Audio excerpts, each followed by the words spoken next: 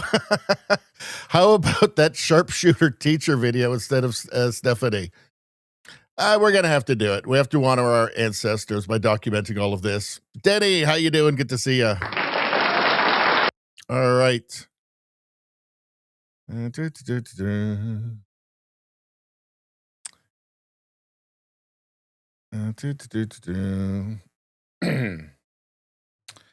Hold on.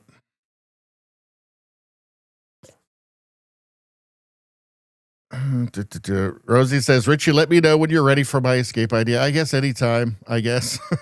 All right. All right, let's just get to it, shall we? Let's just get to it. So, UFOs. We all love UFOs. We all want to find out what's real, what's not real. I have no idea.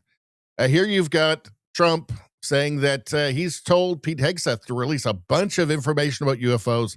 Are my expectations high? No.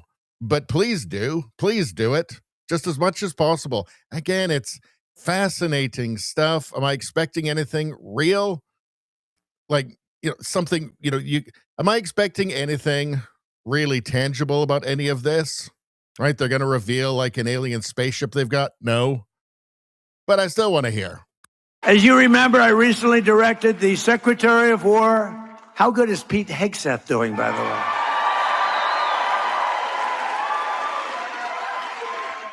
To begin releasing government files relating to UFOs and unexplained aerial phenomena.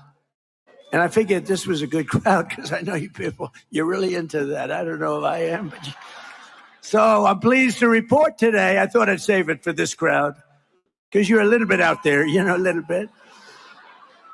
That this process is well underway, and we found many very interesting documents, I must say.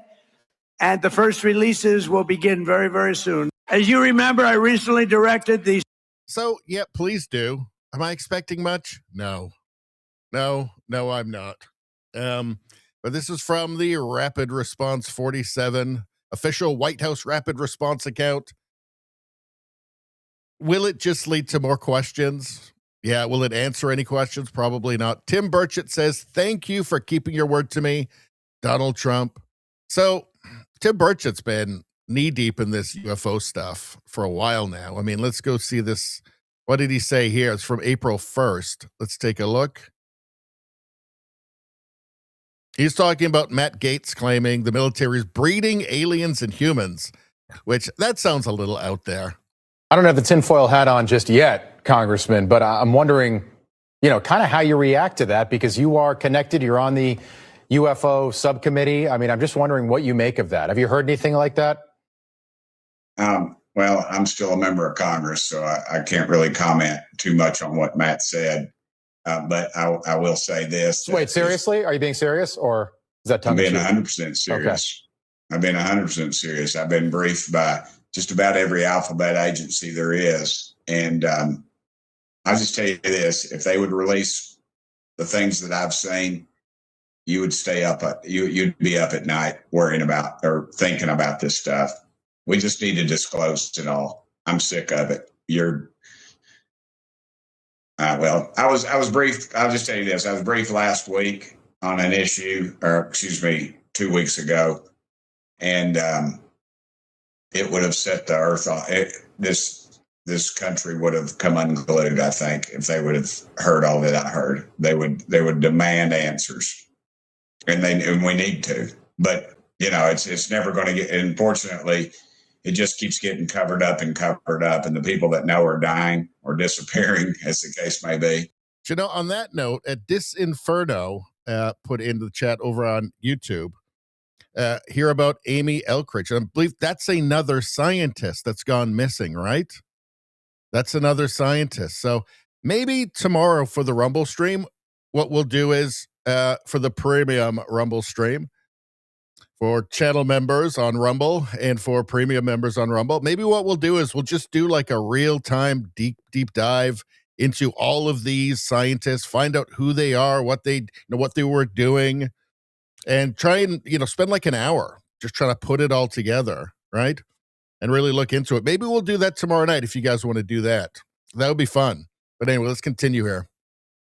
Wow. And for the record, I'm not suicidal, and I don't take risks.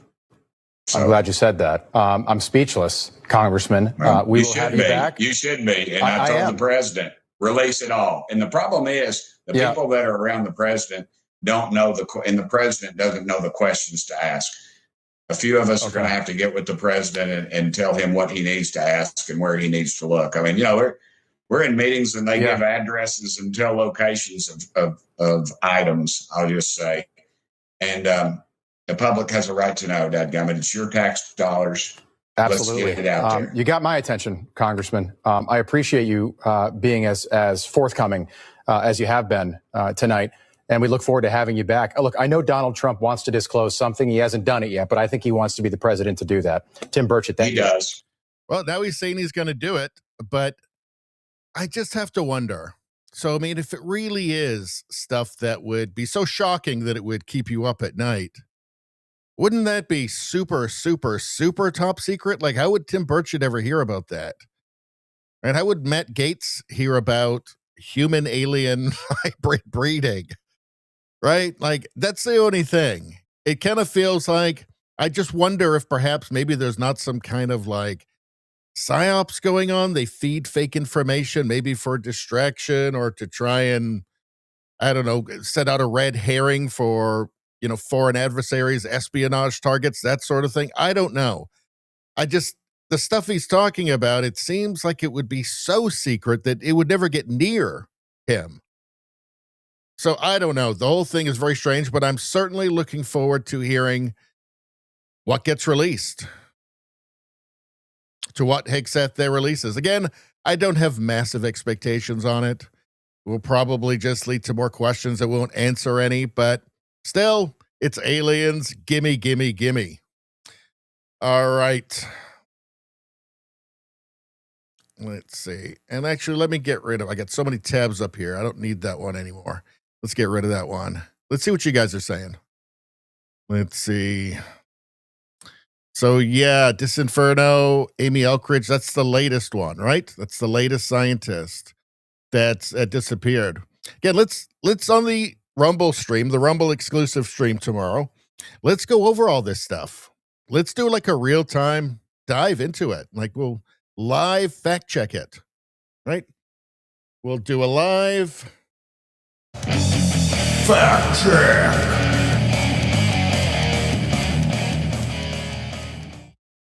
I think that'd be a lot of fun.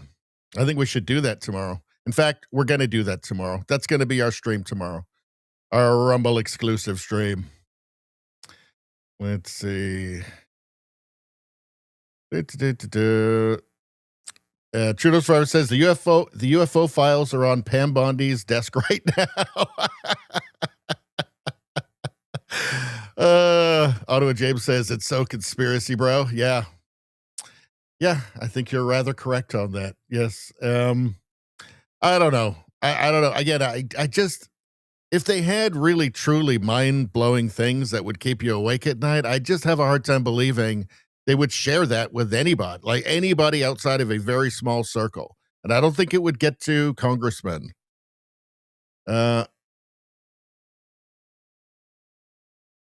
Yes, that's correct, Rosie.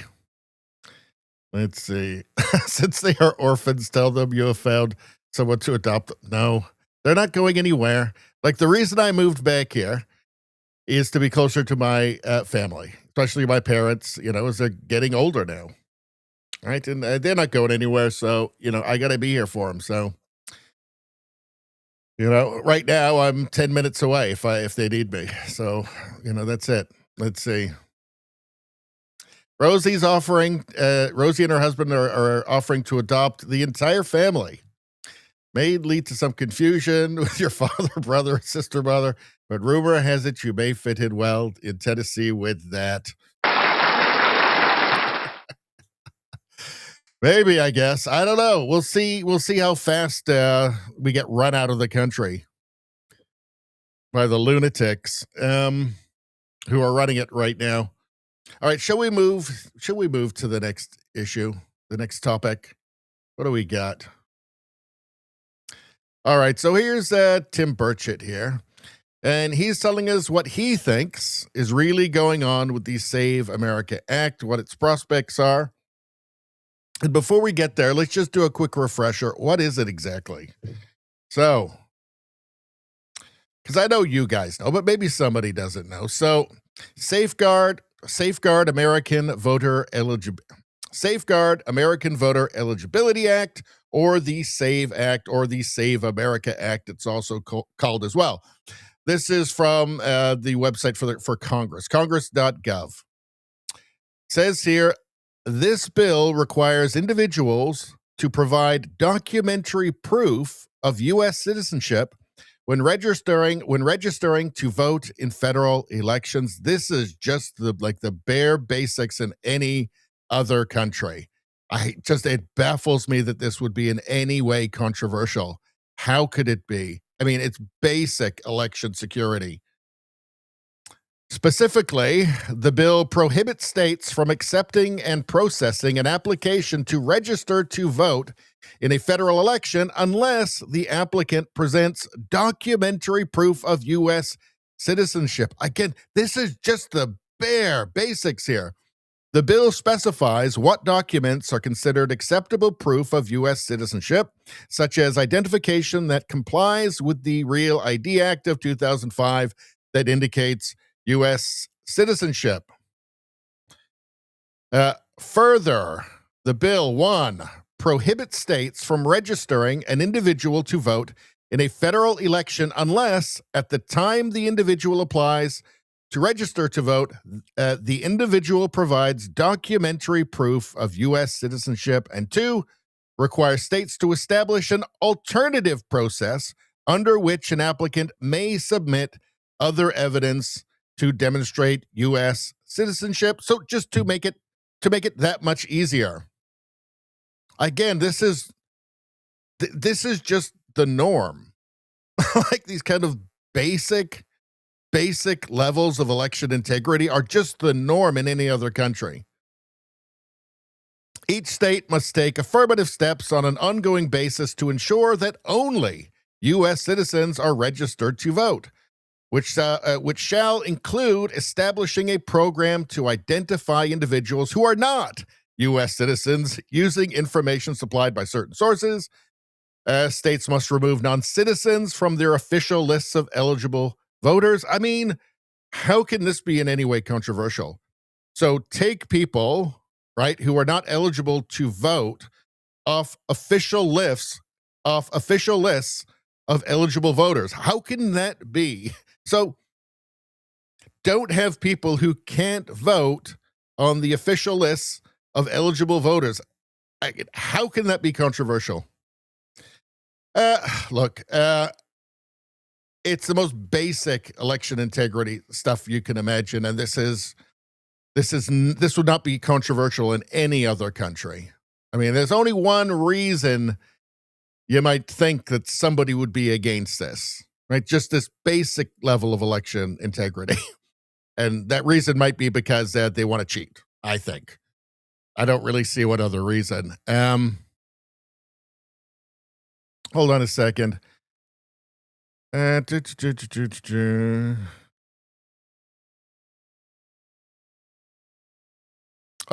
the bill allows for a private right of action against an election official who registers an applicant to vote in a federal election who fails to present documentary proof of U.S. citizenship. So what's a private right of action?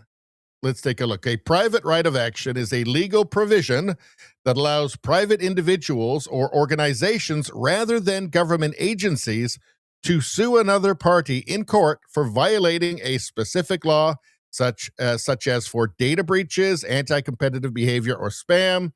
It enables victims to seek financial compensation, damages, and other remedies likely directly through civil litigation, often used for class action lawsuits. So basically, if you see somebody cheating, you can do something about it, right? You can report it, right? So again, I don't see how that's controversial. So what does Tim Burchett think are the prospects for this? I mean, this really necessary bill, right? If you care about fair elections.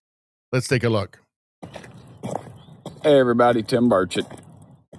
People are asking me about what's going on with the Save America Act. Well, the Senate, of course, is dragging their feet. The House has passed it twice. I've got a sneaking suspicion that they'll probably attempt to pass it or pass it so late in the dadgum game that it can't get implemented. And then they can go home and say, oh, look, we passed it. And everybody will be celebrating, patting them on the back. And then it just cannot get implemented at the state and local level in time for it to have any effect in these elections. And ultimately, I think that's what you've got. And I'm afraid in the Senate leadership, they have such a hatred of Trump and the conservative movement. They want things to go back to the status quo, which is them being called from the golf course by the Democrats when it's time to make a vote. And they do the obligatory, oh, we don't like what they're doing. And they get their crumbs off the side of the table and for their districts, and they go home and get reelected. And I'm afraid that's exactly what they're up to. And it's disgusting. And at some point, we're going to say enough is enough.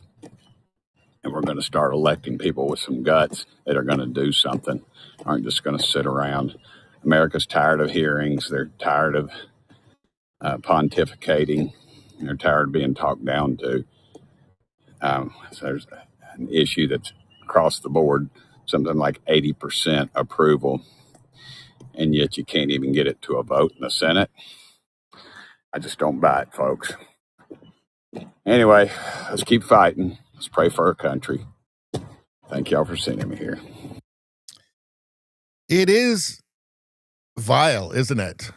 It is. Like, Donald Trump won the election, right? He won the electoral college vote. He won he won the popular vote as well. So pretty definitive there. I mean, it does appear to be just such a betrayal, and it seems fairly obvious that they're trying to just run out the clock until it's too late. It does seem to be just a really vile betrayal, does it not? The Uni Party. This is the scourge of every Western country, is the Uni Party politicians. We've seen a bunch of them in Canada with the floor crossers. A bunch of true blue conservatives crossing the floor to the liberals. It's just such a vile betrayal in these times when it's getting really serious now, right? The clock's running down. The SAVE Act is just the most that's just the most basic election that's just the most basic election integrity move you can have. Like, prove that you're a citizen and you're allowed to vote, right? Again, it's so vile. It's such a betrayal. Trump won, right? He won the popular vote. He won the electoral college. That should be it. Anyway, let's go back to the chat and let's get rid of these tabs actually because we don't need them. We're done with that. Let's go here. All right, to the weather report. Let's see. What are you guys talking about?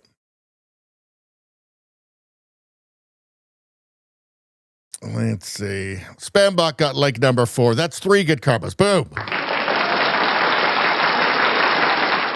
No need to sweat it anymore. No need to worry. No need to feel anxiety. Nope. You got 3 good karmas in your back pocket. You're going to be all right for at least a couple of days now.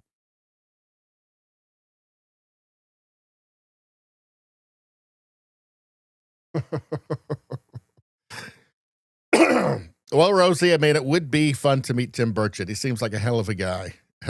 So there's that. And being very close to Todd Howell as well.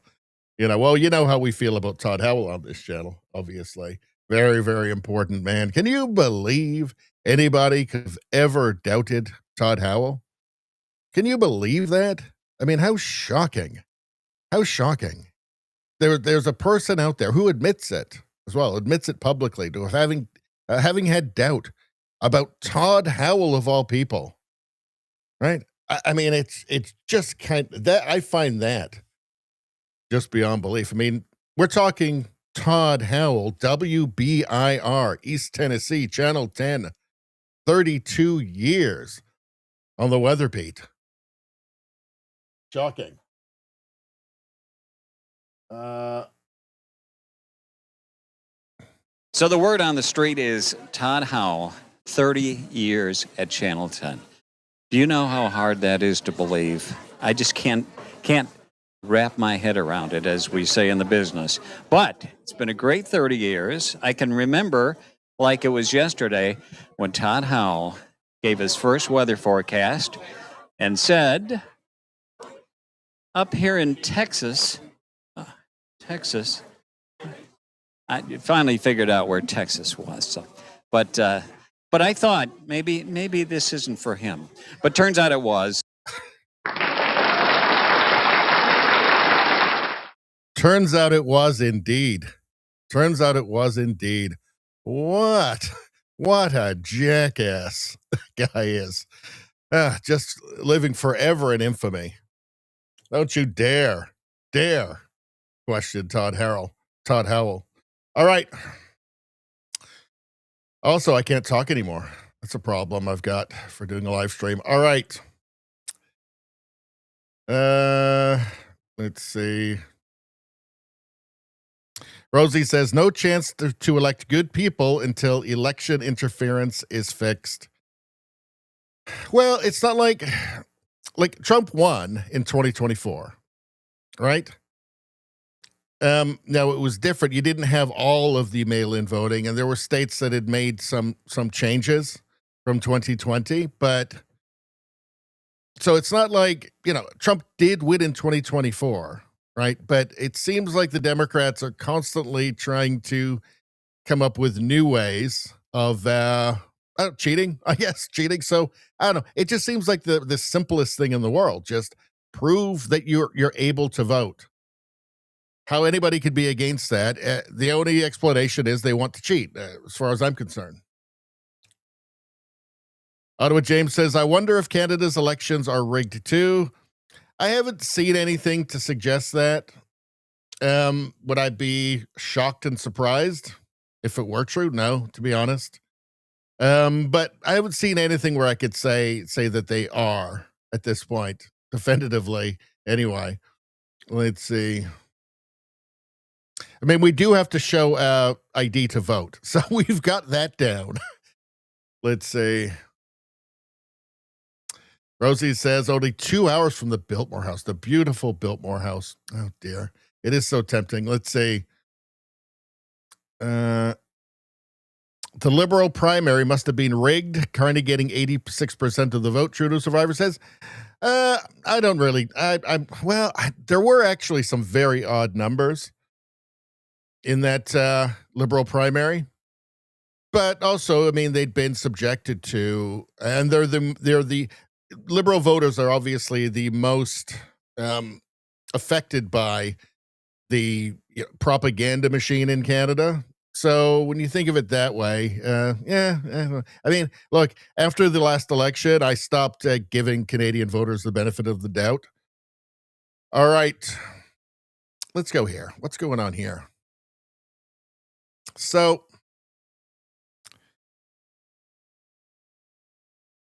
here is the leader of the Green Party in the UK.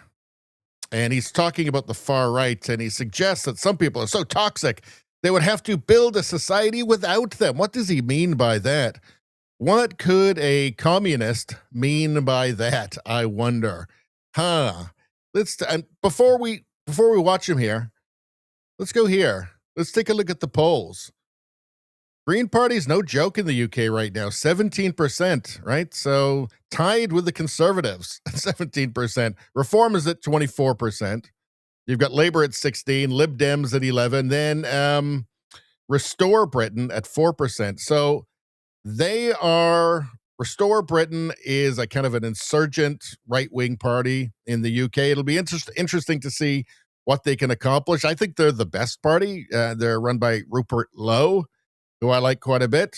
And it'd be interesting to see where things go over the next few years with Restore Britain. But right now, the Greens are at 17%. They're not a joke party in the UK. They're a real party there, right? That's looks like they're going to have some power. 17%.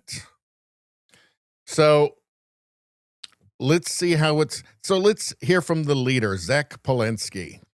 There are people, though, who would identify as right-wing or indeed even far-right. And no matter what humanity or community we put them in, they are set on destroying or pushing this toxicity. Toxicity. So toxicity is saying things like, are you sure we need to just have infinite mass immigration? That's toxicity to him. Do we think we can change their minds? Or is it a case of building a society that doesn't include them? I was thinking about this. Building a society that doesn't include them. What could he mean by that? Let's see. I mean, he's a Marxist, right? Does he mean gulags? Does he mean firing squads? What does he mean by that exactly? Because we know where things go once you get left enough on the spectrum, right? Like we have examples of that. There's like Stalin and Mao and Pol Pot. There's North Korea right now. It's actually, I mean, he's a ludicrous figure, but it's chilling, right? It's chilling. Because we know where it leads. We know where that thinking leads. What have we got here? Let's see. So, what's this? Basil the Great posted this. Zach Palensky denies he said he could increase breast sizes to voters' face. Well, I've got something here. Where is it? Palensky stood by breast enlargement hypnosis claim. So this was back in 2013, actually, and he said that he could use hypnosis to increase a woman's breast size. Zach Palensky's claim to have immediately apologized for saying that hypnosis could increase a woman's breast size has been thrown into doubt by a newly unearthed interview. Before entering politics, the Green Party leader worked as a hypnotherapist and offered a session in 2013 to enlarge a newspaper reporter's bust. It makes you wonder if he's actually sincere in all the commie stuff, or if he's just a con man, pure and simple. He found his opening and he's going for it, just as a sociopath. Palensky has since said he was misrepresented and never believed it was possible, claiming he spoke to the BBC the day after the article to apologize. BBC News cannot find evidence of such an interview, but 6 days later, he spoke to Radio Humberside to stand by the theory, saying the evidence is growing. No pun intended, I guess.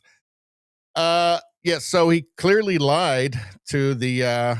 He clearly lied here about speaking to the BBC.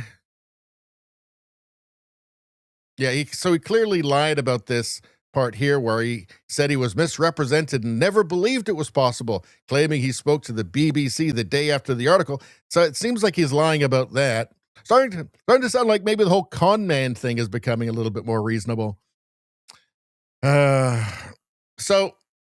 Yeah, he claimed that through hypnotherapy, he could enlarge a woman's breasts. That is exactly what a con man would do, isn't it? Isn't it? What else we got here?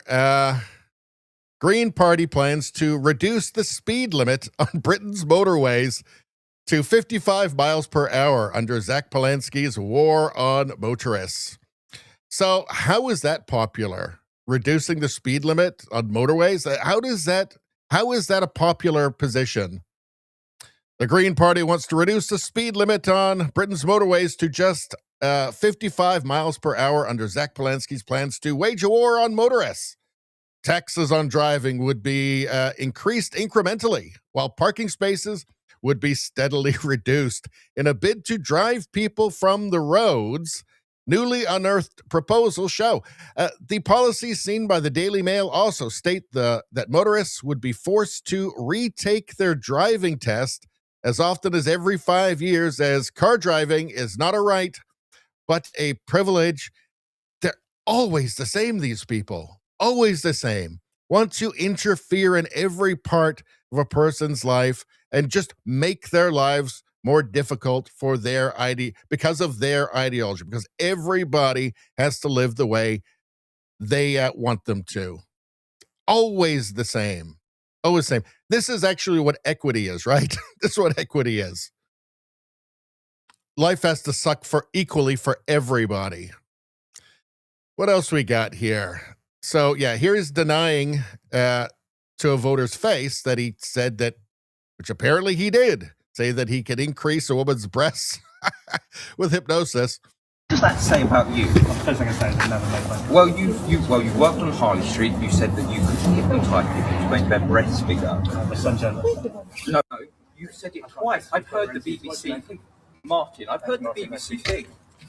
It runs away. Let's hear it here. So apparently this is him speaking on the BBC in 2013. There was an article in The Sun last week where a client came to see me who was a journalist, and we had a successful project. We've done it a couple of times, and there seems to be no shift, but actually increasingly more and more as I work with people, there's starting to become anecdotal evidence, at least, of growth in breast size. But not from last week, though, I assume. Yes, actually, with her breast size in the Sun article, she says that she grew 4 inches. It didn't change her cup size. She stayed the same cup size, but she said it was a tighter fit. So they actually grew? Yep, according to a journalist. There was an article in the... It is just exactly like what a con man would do, right? This is a con man scam to trick credulous people out of their money. What's going on here? Basil the Great posted this. Green Party announced they will remove Christianity as Britain's national religion if they win. Well, I guess they got a new national religion there, huh? He's very for it, by the way. He's a big-time Islamist. Zach Palensky and Mothin Ali have declared that the Church of England will be denied established religion status, leaving us with no official state religion. Well, because this will be the state religion. We will not be silent. We will raise the voice of Gaza. We will raise the voice of Palestine. Allahu Akbar. Allahu Akbar. As English as fish and chips, huh? Yikes. Yeah, he's all for all this stuff, this guy. So I think that the UK has probably done enough with tearing down their own traditions. Maybe it's time to stop and then start building them back up again. Let's see. How about this? They always want to enforce their ways on everybody else. Oli London, leader of the UK Green Party, Zach Palensky, says he has had to make sacrifices by becoming vegan and refusing to travel in the name of climate change. So people cannot call him a hypocrite. Well, but the thing is, he wants everybody to do this. I'm vegan. I don't drive. I don't fly. Like, I do everything you need to be a good green, but it's all bollocks. I only don't do that stuff because I don't want to be called a hypocrite by the right-wing shock jock. So I make the sacrifices in my life because I have the power and privilege to do so. So I just go, you know what? It's easier to do the right thing, and it's good to do the right thing. But there's no reason why someone can't do all of those individual responsibilities and not be an environmentalist or not give a shit about the planet. Like, the problem of the corporations that are destroying our environment, they're destroying our democracy, and they're destroying our communities. And they have done a job over on the entire world in the 70s when they came up with this idea of carbon footprint, because we all go, oh, what's our carbon footprint? You know, they want people to do that. And it completely misses the point, because it's not about individual responsibility. It's not about, you know, even recycling. We should be consuming less, not recycling, but just this kind of push and push and push on some pedantic crap to distract from the mass inequality and the people who are destroying our planet. So if we want to talk about what the fuck is going on, that's the first place to start. People need to consume less. You need to consume less, according to Zach Palensky. And if he gets in power, you will, whether you like it or not. Because it ain't about you. It ain't about individuals. He just said that. Libs of TikTok posted this. So here's Zach Palensky again. And they're talking here about writer Graham Linehan, who wrote Father Ted and the IT Crowd. Very well known. These are very popular like sitcoms, especially in the UK, but also, you know, all over the world, actually. And he is he doesn't. So he is a gender skeptic, right? So he believes in basic biology, Graham Linehan, and he made some tweets expressing this, and he was arrested by the police in the UK. And let's see, what does Zach Polanski think about that? Is he a free speech advocate? Spoiler alert, no. According to Graham Linehan, because the only thing the police have said is that they've acknowledged a man was arrested on suspicion of inciting violence. That's why the police say they turned up. What's your view, Mr. Polanski? These are totally unacceptable tweets, and I accept that people who are in politics, we get lots of abuse, but let's also face we shouldn't get abuse. And I certainly recognise that women get more abuse than I do. For instance, I get a lot of anti-Semitic abuse. I'm one of a few Jewish leaders that have been in British politics. Today, a Muslim man was elected as my deputy leader, Mohsen Ali. I've seen the amount of Islamophobia he gets. We also know that for all... Because they're all victims. You have to be a victim. That's the coin of the realm for the woke, right? For the modern left. You must be a victim. If you're not a victim, you're nothing. All of those groups, trans people, have been in the sights of nastiness and the toxicity for a long time. Now, I accept proportionality of police response is a conversation we need to have. But what do you think this was proportionate? I think it was proportionate to arrest him. I think there's a pattern here. 5 armed police officers. Proportionate to arrest him. Proportionate to arrest them. Well, that's the bit that I don't understand why they were armed. And again, I'd need to hear about the police response. And why they were fine. Well, he probably doesn't think police should ever be armed or any guns in the UK at all, period. I would imagine. But he's all for Graham Linehan being arrested for a tweet. Arrested for a tweet. And actually, let's fact check it. Let's find the tweet. Hold on. Fact check.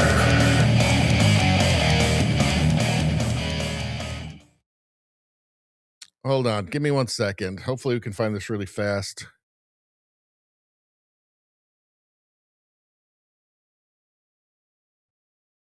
Let's see. Let's see.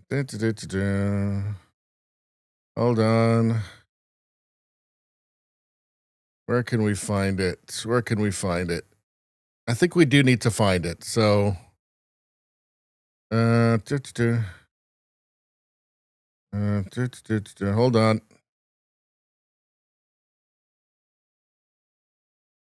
Okay, maybe we can find it here. Hold on a second. They might have it listed in this article here. Oh, God damn it. Nope. Hold on.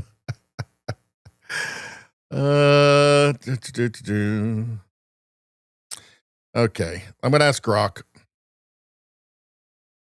Who's the... That got... Right.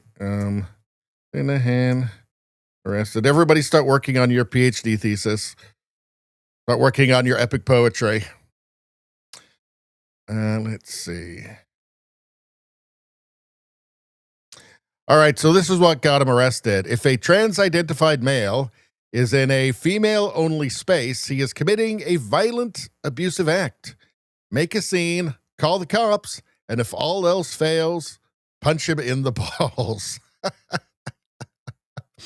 Well, it's clearly got a comedic aspect to it with the punch him in the balls thing, right? I don't think this is actually a call to violence. It's just, the person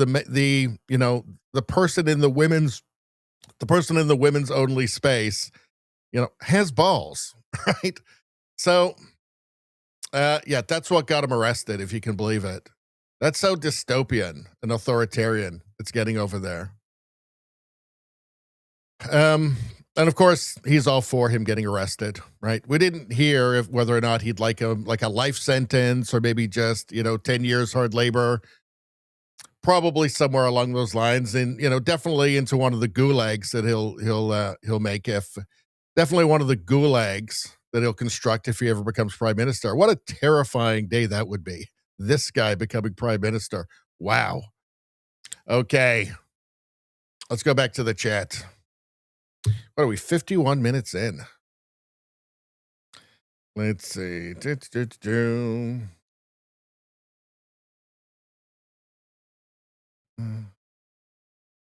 Rosie says, interesting that in Romania they combine aerobics with weather reports. Well, hold on. Let me see. Well, let's wait till it gets around. For anybody who's just listening to this, not seeing the video, it's a weather report, and it's all of the beautiful, large-breasted weather ladies from around the world. Right now it's Spain. There's Bosnia. There's Romania. There she goes. Now she's doing the aerobics. And there's quite a lot of bouncing. Yeah, I interesting how they do that in Romania, but I'm all for it. Let's see. Ottawa James says, what a commie, talking about Zach Polanski. Well, I believe he is an actual commie. So,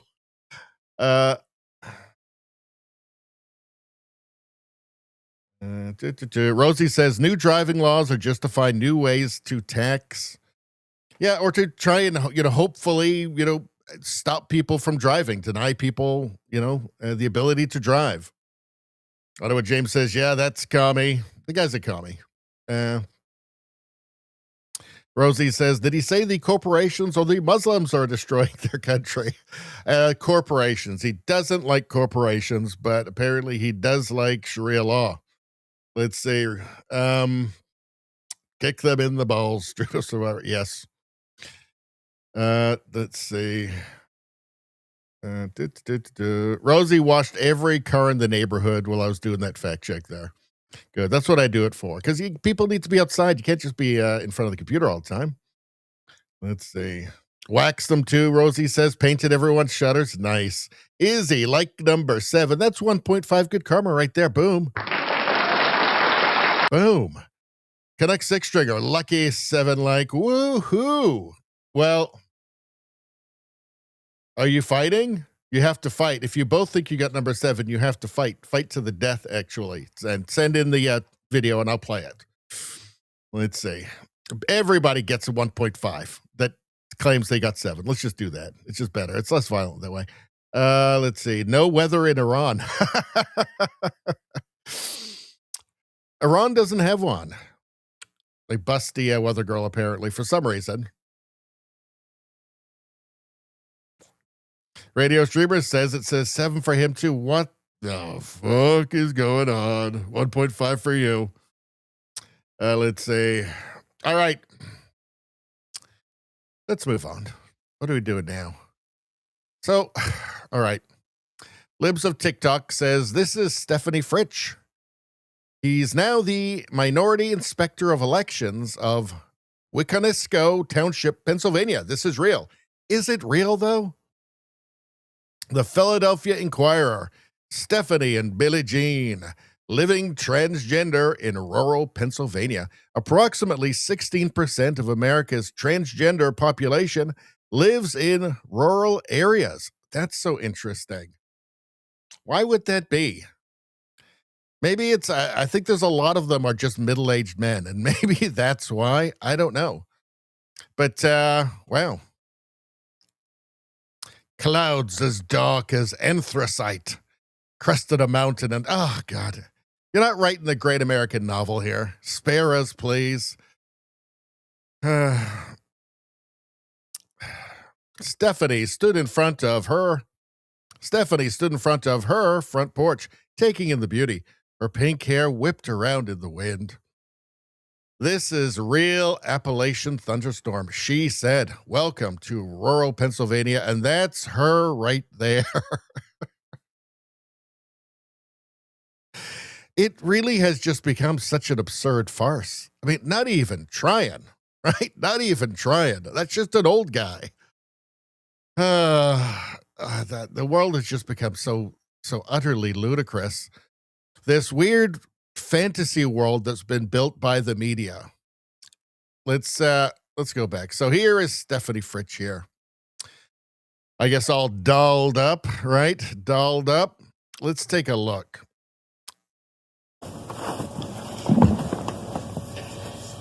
Hello. My name is Stephanie Fritsch, and I'm gonna be 100% blatantly honest about what's going on with me. The main thing is, I realize people say I look like a man, and also they realize that They're saying that, I don't take care of myself and don't look like a girl. But the main thing is, being a trans person like I am and identify as a female. Now, first off, thank you for pulling your dress down so we couldn't see your balls. Secondly, at some point, are we going to address the elephant in the room of just mental health? Right? Are we? Like, how much more obvious does it need to be? Some people say that, I mean, barely, not even trying, just throwing a wig and a dress, not even trying. I mean, you can't even admire the effort, right? Some people say I look like a man. Some people, some, I don't know. I don't know. What are we really expected to believe the unbelievable? Are we really expected to, like, the people pushing this ideology, right? Like this journalist, right? Saying she, like that, this guy, she. Are we really expected to go along with it? I mean, I don't care if Stephanie lives however they like, but I don't want to take part in the delusion, right? Because it clearly is. Like, we are a sexually reproducing, sexually dimorphic species. Male and female, we are binary. There is no continuum between the two. Right? It's very simple. Everybody in human history knew this until like 15 minutes ago. Are we really expected to give over dominion of our own conscience to deluded people just because we're told that if we don't, that somebody will be sad? Really? It feels like it's too much to ask, right? It feels like a real invasion into people's, personal sovereignty, let's say. Nobody has the right to not be offended. And I don't know. I mean, come on. Come on. It's Monty Python. Are we really expected? How long are we expected to pretend this isn't Monty Python? All right. Let's go back to the chat for a second.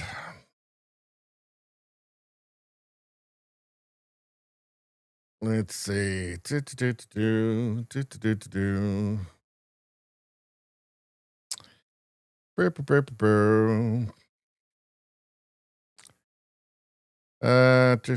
Hold on a second.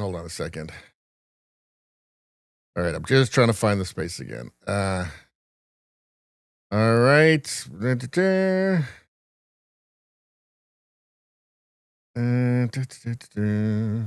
Although James says, wow, he ugly. LOL. Look, it's just reality. We're just facing reality on its own terms here. That's all we're doing. Let's see.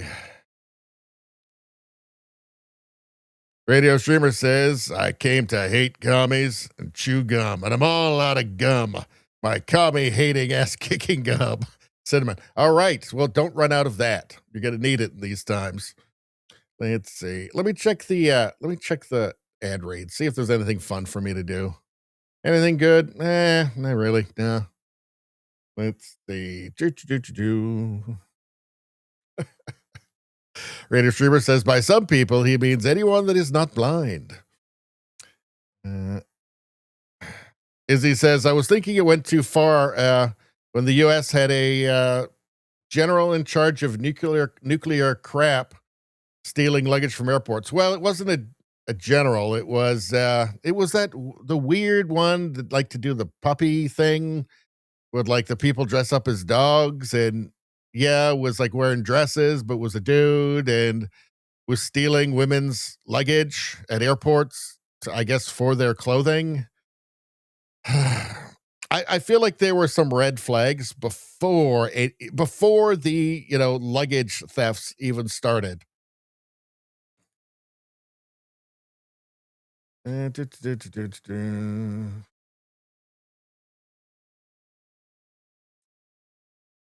All right.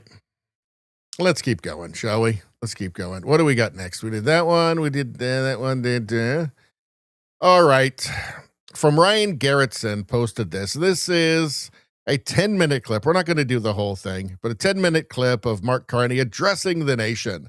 Things shot really badly, by the way. Wow, Carney just dropped this almost 10-minute video basically setting up Canadians for no deal with the U.S. But people need to understand this is Carney's plan, and not because of Trump.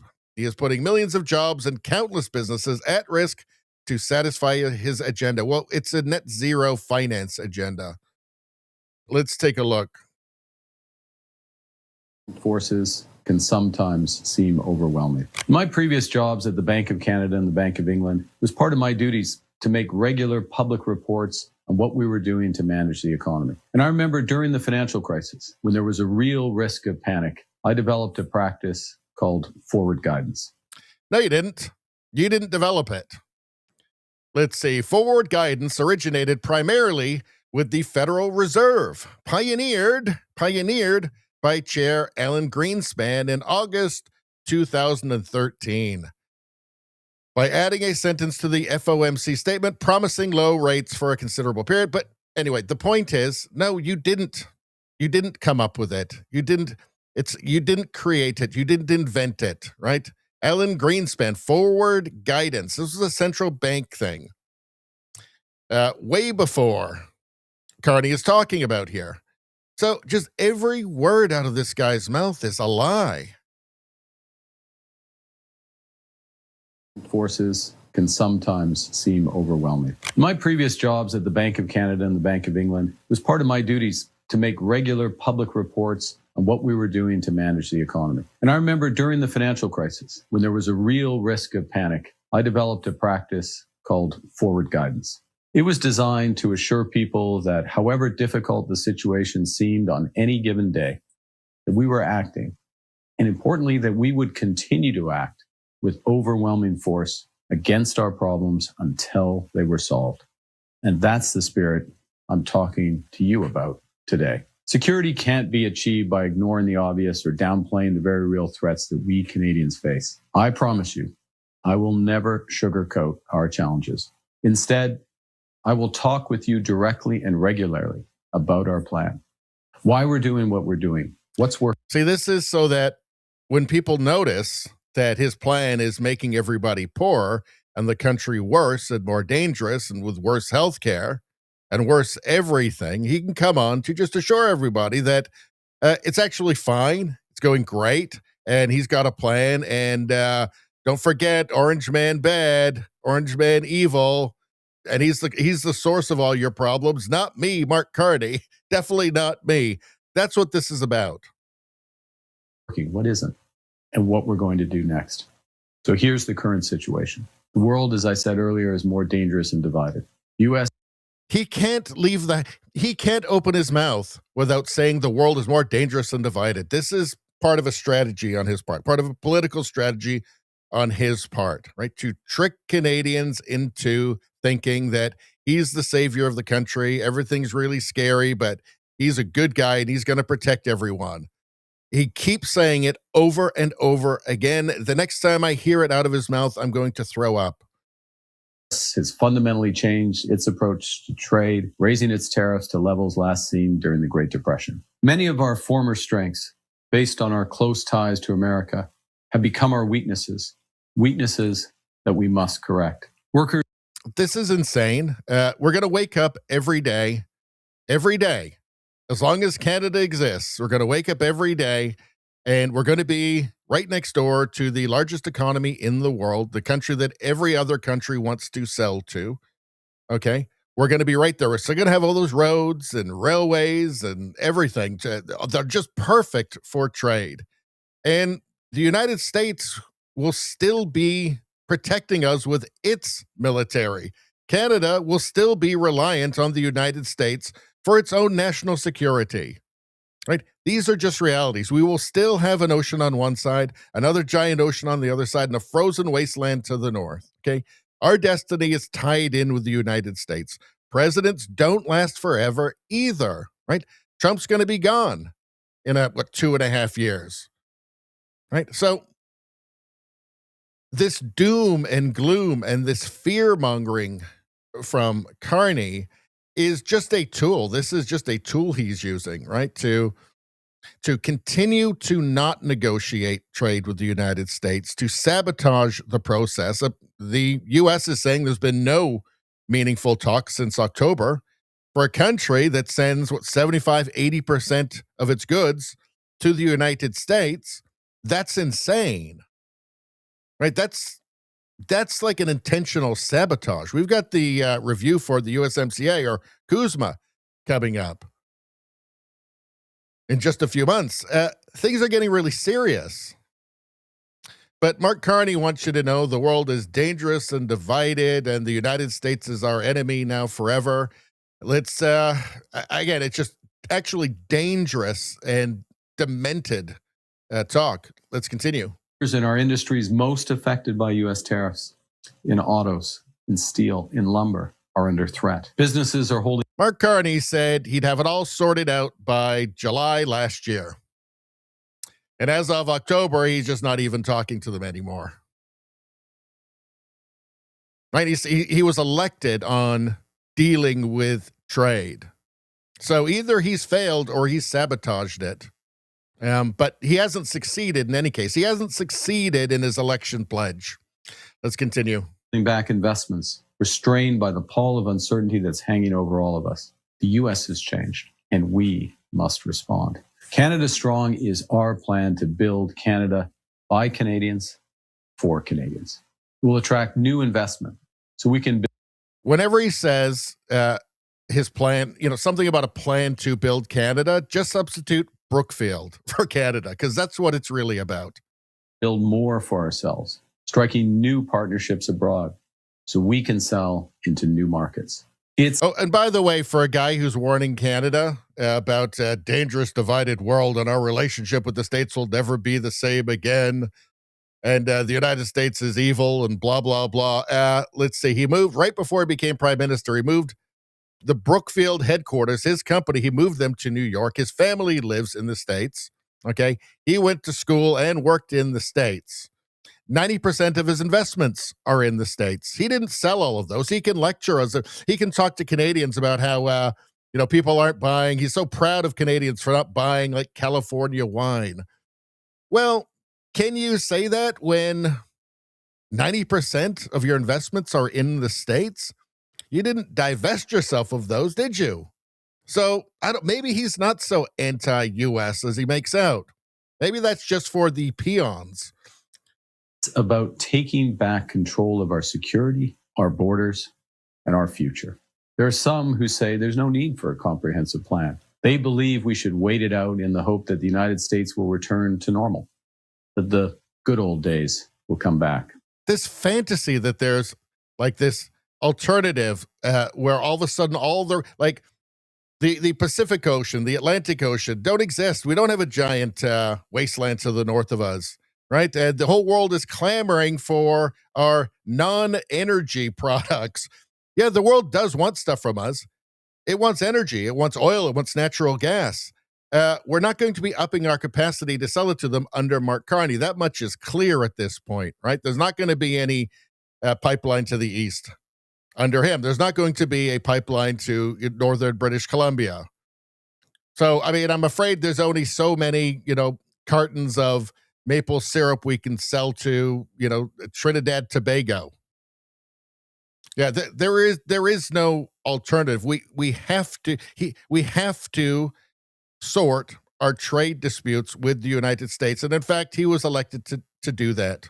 And he's not. And it seems like he's sabotaging it. But hope isn't a plan, and nostalgia is not a strategy. But the reason he says that hope's not a plan and nostalgia is not a strategy, because he doesn't want you thinking about what Canada used to be like. Not even that long ago, 11 years ago. In 2015, when Justin Trudeau took over, Canada had the wealthiest middle class in the world. Not anymore. Right? It was right then that our GDP per capita started going off a cliff as the United States was still going up. They used to be basically follow each other in parallel. Not anymore. Not over the last 11 years. Mark Carney doesn't want you thinking back before 2015. That's why he says, that's why he talks about nostalgia. The days that young Canadians have known all their lives haven't been that good. Their lifetimes have been marked by a series of shocks and crises from abroad: the Iraq War, the global financial crisis, COVID, and now this. The shock was the Liberal Party. Justin Trudeau, who he was economic advisor to since 2020. And when you look at Mark Carney's book, just read the first couple of chapters. It's obvious where Trudeau was getting his ideas from, who was telling him what to do. You just read the first couple of pages and you go, oh, now I understand why Canada's been ruined the way that it has. It's all here in Mark Carney's book.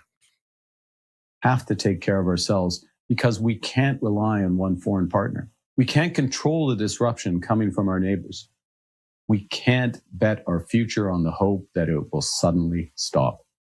What we can do is be sane and recognize, yes, it's good to diversify around the margins. Obviously, we should be doing that. There's nothing wrong with it. We should have pipelines on the East Coast and on the West Coast, more pipelines, so that we can sell to Asia and to Europe, who desperately want the energy. Yes. But we are still going to wake up in the morning and share a giant border with the largest economy in the world, right? That's not going to change. Pretending that doesn't matter, that's trivial or irrelevant is insane. We can control what happens here. We can build a stronger country that can withstand disruptions from abroad, that creates good jobs here at home, that's a leader in this new world with a vast network of reliable allies. That's the Canada Strong plan we're putting. Reliable allies like who? China? China. Oh, yeah, I forgot. We joined the China-led New World Order. Look, I can't stomach any more of this. Every word that comes out of this guy's mouth is either a lie or just extremely misleading. I find it difficult to listen to him. I found it hard to listen to Trudeau by the end. This guy's even worse. And what's worse than that is that so many people are following him. So many people just gobble it up. So many people, oh, the Davos speech is incoherent, hypocritical Davos speech. That's the worst thing about this all, right? Is that he's actually popular. That people are so easily gulled, so easily manipulated by a bought and paid for media. It's depressing, I got to be honest. It's kind of depressing. We're going with China. China's our new buddy. China imposes new rules to block foreign companies from decoupling. Multinationals in China are concerned that the regulations could allow authorities to penalize companies and executives for shifting supply chains away from the country. This is who we're having a new strategic partnership with. This is who we're joining the New World Order with, according to Mark Carney. How could anybody be okay with this? April 14th, 2026. It's the New York Times.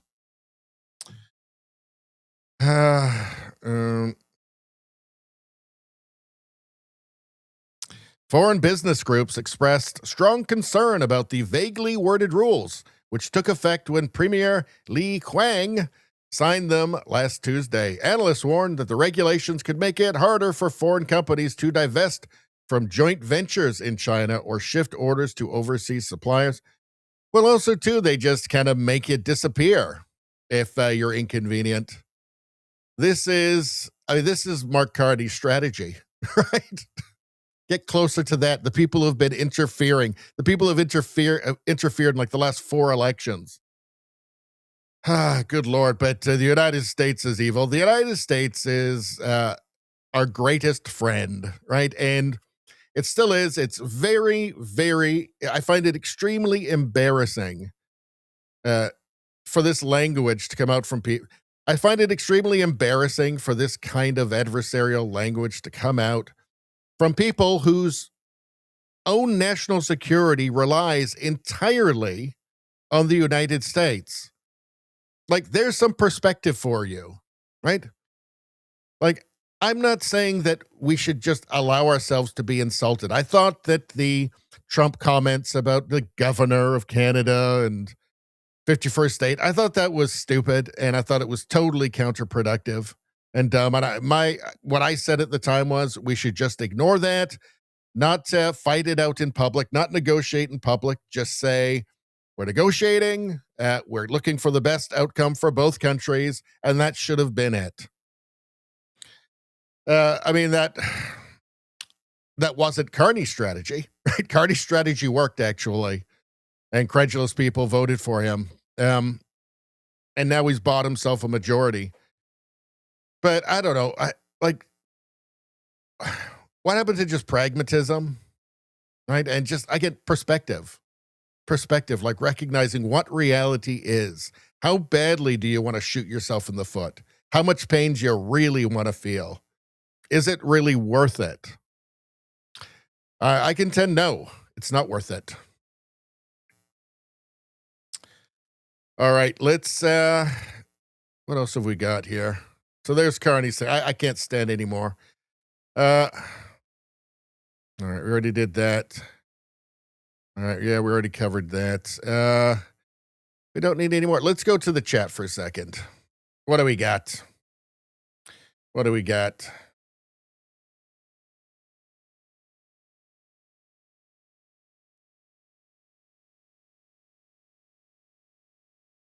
Oh, Trudeau survivor. Sam Brinton, former Department of Energy official in the Biden administration. That's the one who was into the dog costume stuff and was stealing women's luggage at airports. Yikes. I just can't believe that there weren't any red flags with this guy before they let him into this really sensitive position. You know, any nuclear energy thing, kind of a sensitive thing. But that was Biden. That's Biden for you. Let's see.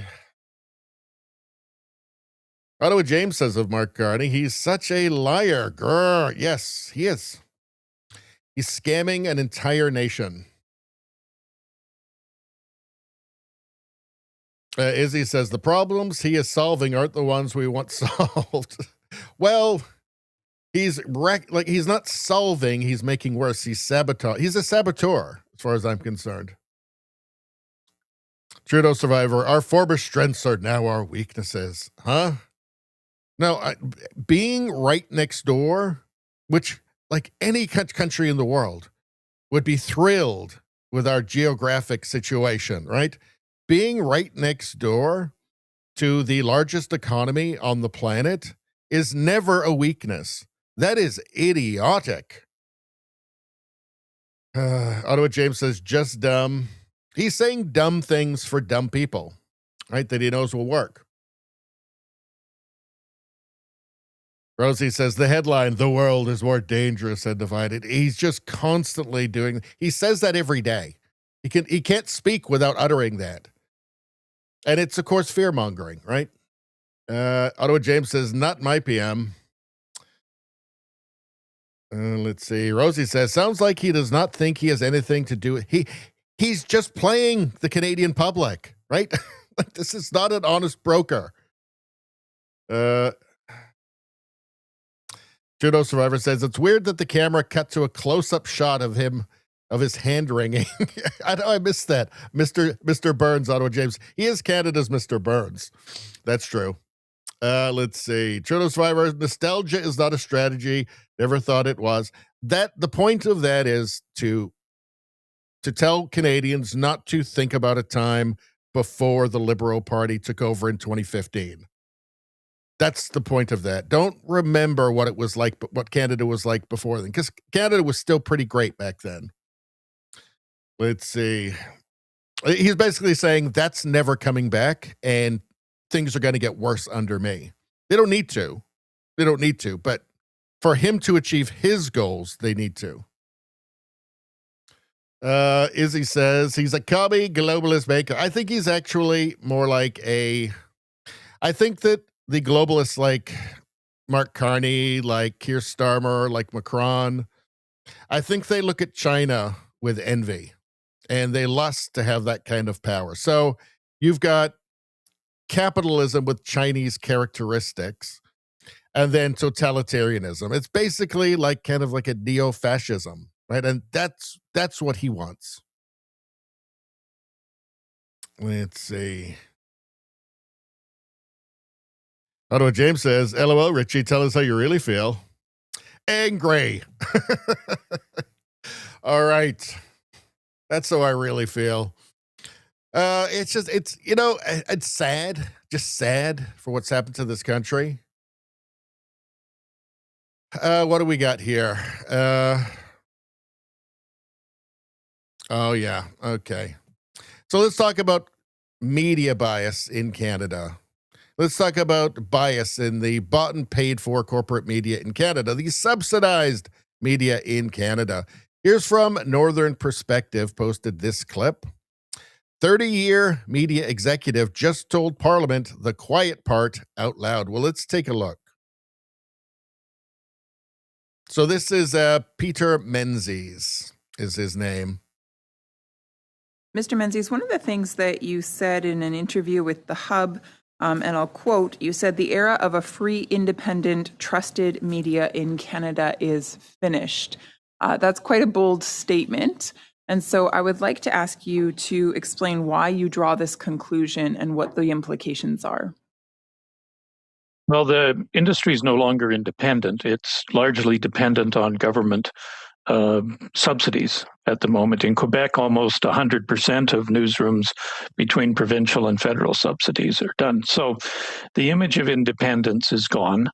What once was, I tried to put it recently, what once was sacred, this detachment between media and government, and that relationship should never be cozy, and it should never even have the appearance of cozy. It should always be, if you're going to default, it should probably be to steal a phrase from somebody else. It should always be bad in terms of that cordial, but it shouldn't be cozy. So that's sort of ended the image of independence. And that's not to insult any journalists. They may be pure as the driven snow, but the public doesn't see them as independent anymore. And once you've lost that connection with the public, then you're really, that era has ended. Sooner or later, news media will run out of other people's money to spend.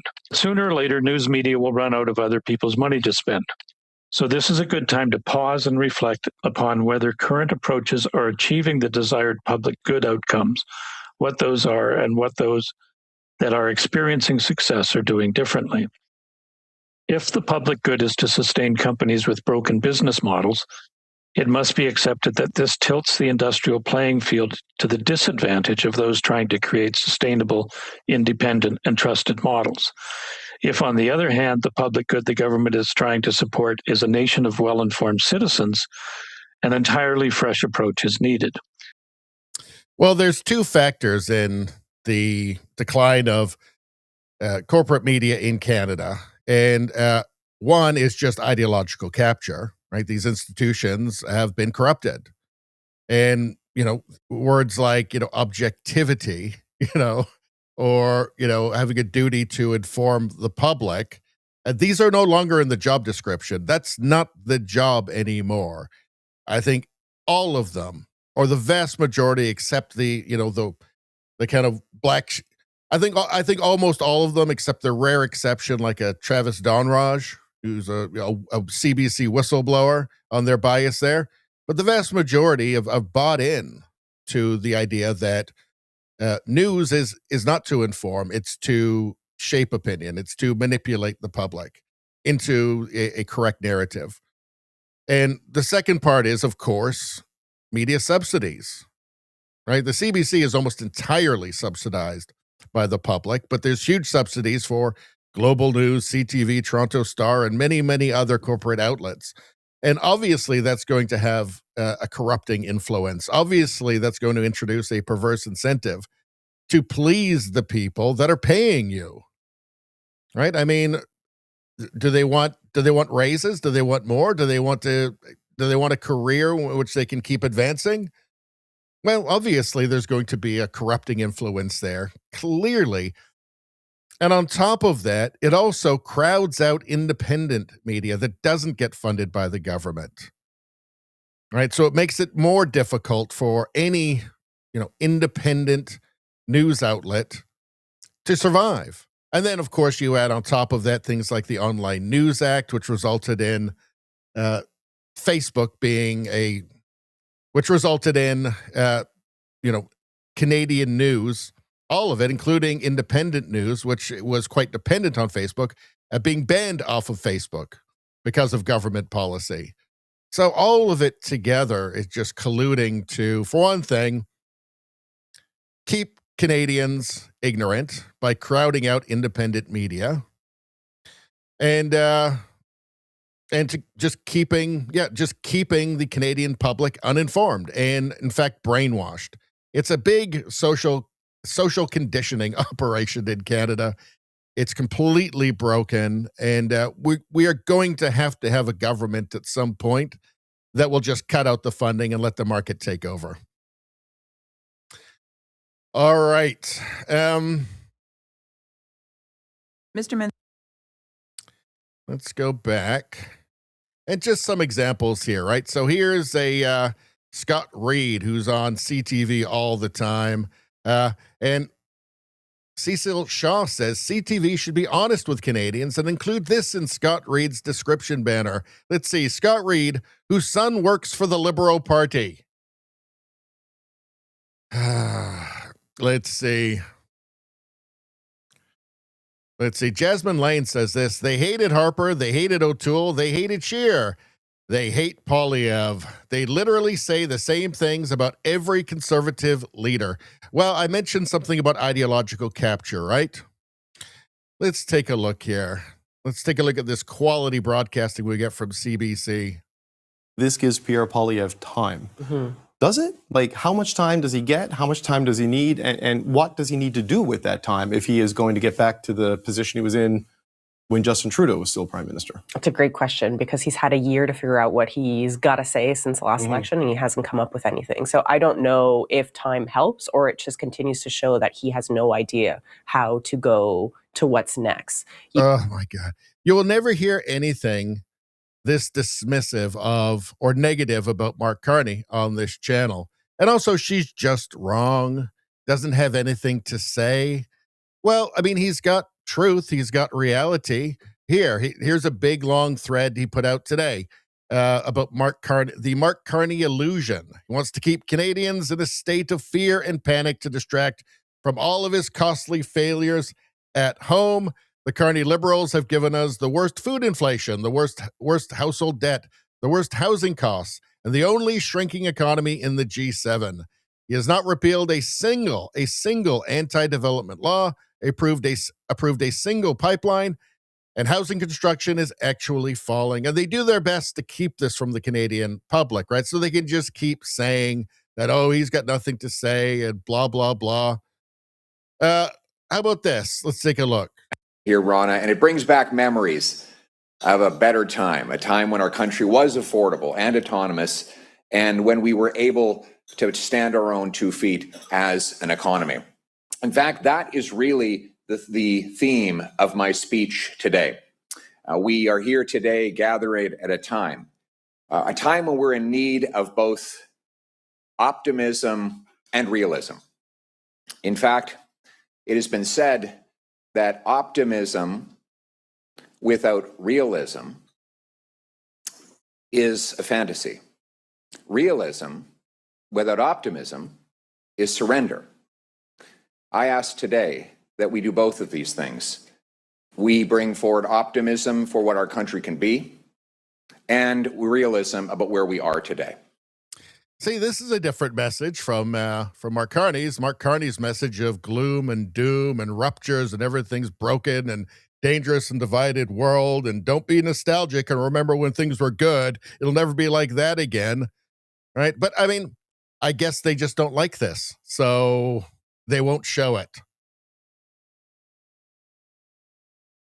Without an oil reserve. We have the most land, but we have 10 times more land per person to live on, and yet we have the fewest homes per capita in the G7. We have the third most farmland per capita in the world, and yet 2.2 million people line up at food banks every month. That is a 100% increase over the last 7 years. And the bad news, I'm afraid, continues. Under Mark Carney, Canada has the highest household debt in the G7, the most unaffordable housing in the G7, the lowest investment per worker in the G7, the worst food price inflation in the G7, the second lowest productivity in the G7, and the second highest unemployment in the G7. An outflow of $500 billion of investment has left our country under the Liberals for the United States. Twice as much investment has left Canada in the last 10 years than has returned, according to an RBC report released just 2 days ago. And twice as many Canadians are opening businesses in the United States as in Canada. Let that sink in. This may not be a message that the CBC likes, but it's real, and it's one that Canadians should hear if they're going to make rational decisions about politics in the future. Twice as many Canadians are opening businesses in the United States than in Canada. And we got a solution to this problem at the Liberal Convention. They want to put a $500,000 exit tax on anyone threatening to leave the country. Any country that feels it must punish people for fleeing is not a place of hope and optimism. The Canadian Federation of Independent Business wrote this week that after a year of Mark Carney, quote, more businesses have been closing than opening in Canada. It's time to admit it.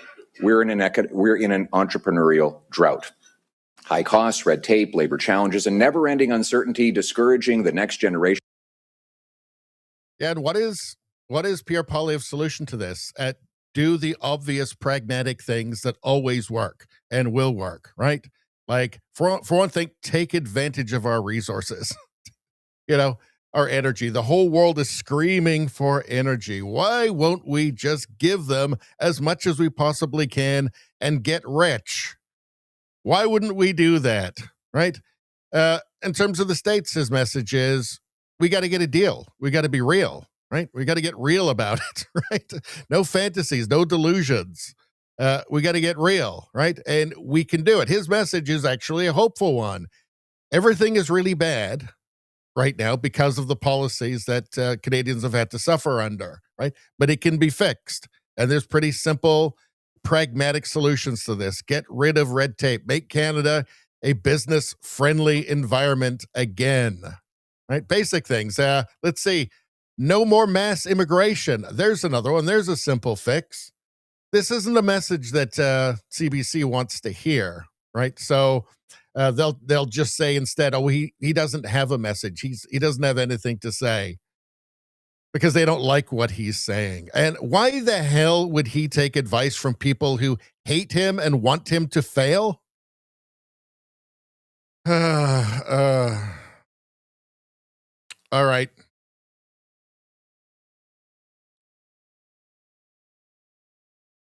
All right, let's move on. Hold on.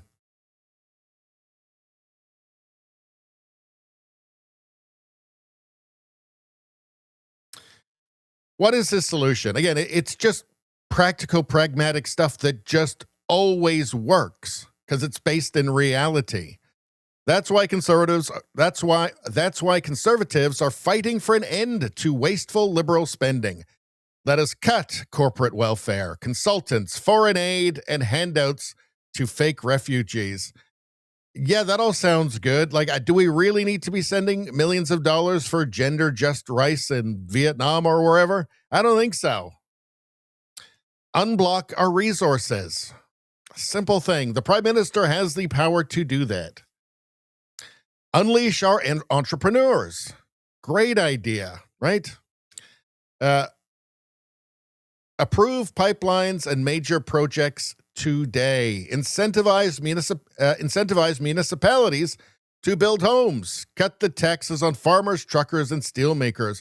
Yes, everything's very expensive, especially food these days. That might help out. Stop the money printing and inflationary deficits that drive up the cost of everything.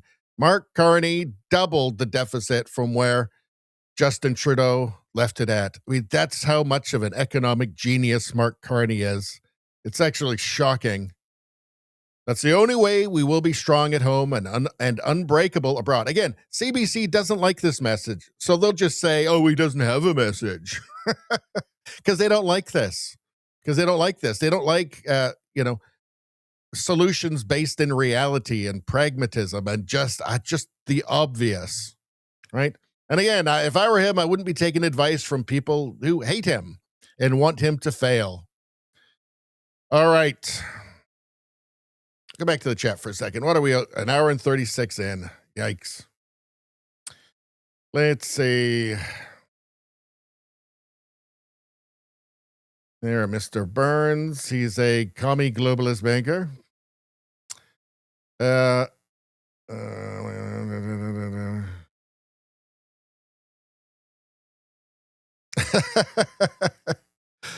Let's see. Great. Rosie says, great quote. Sued media will run out of other people's money.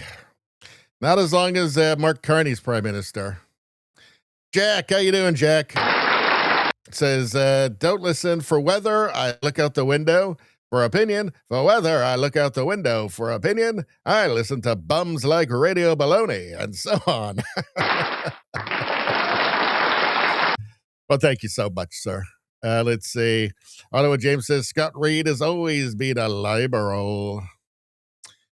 Let's see. Let's do meme reviews. Actually, give me a second. Give me 1 second. Hold on. I'll put this back on for a sec.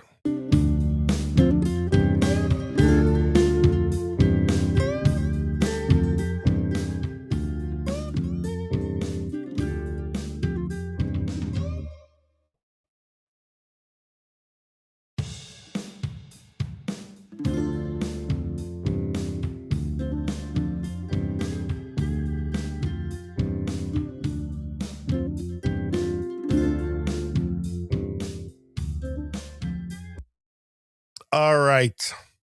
Let's do the meme review. Rothmus posted this. When you try your alcoholic friend's coffee and it's genuinely 90% whiskey. All right. God damn, Jimmy. This some serious gourmet shit. Yeah, that would have been me about 9 years ago. 9 years ago. No more whiskey in the coffee for me. But, there's a time for everything. Let's see. DDD posted this. Franklin is dead. What? Franklin finds out about Canadian healthcare. Oh, no. A Franklin book. There's the nurse that's going to smother him to death. Well, they don't do that. They'll just give you an injection. But, yeah, this is pretty much Canadian. Well, it's becoming a larger and larger part of Canadian healthcare. I believe we lead the world now in a government killing its own citizens. Maybe we should do a fact check on that. Fact check.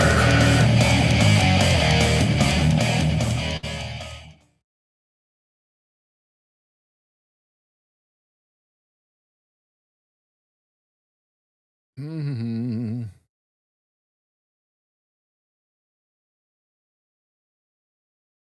Let's see. What's this one here? Well, it says here, Canada's rate of medically assisted deaths rises to record high.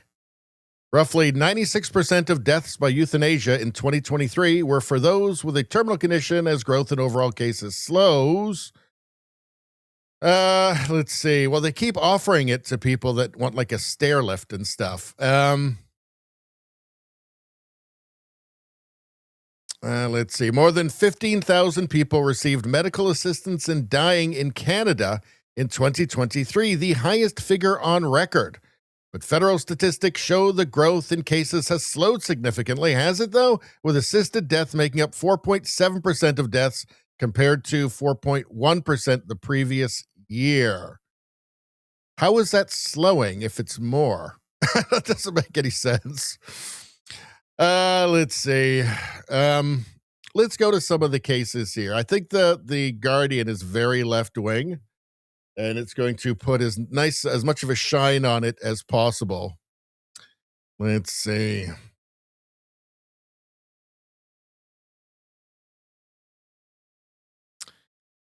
Let's see. Oh, there's this one here.